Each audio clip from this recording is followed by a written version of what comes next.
म्हणून एक जर्मन भाषातज्ञ होते,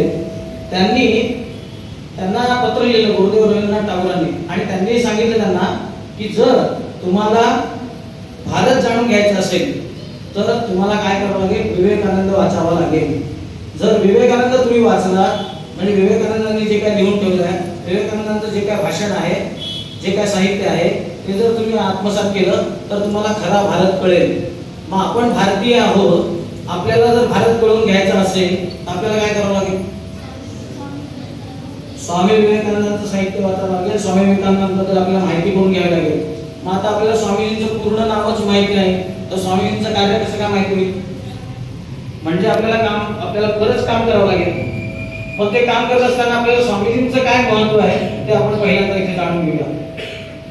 आता तुम्ही मगाशी एक खेळ खेळत होता, आता जे काही खेळ घेतला त्याच्यामध्ये एक म्हटल्यानंतर अमुक गोष्ट करायची, दोन म्हटल्यानंतर अमुक गोष्ट करायची, 3, 4, कधी कधी त्यांनी 5 पण म्हटलं. 5ला पण काही लोकांनी काहीतरी ऍक्शन केली आहे की नाही, 5 नव्हतेच त्याच्यात तरी पण. किंवा मग 1ला कोणतरी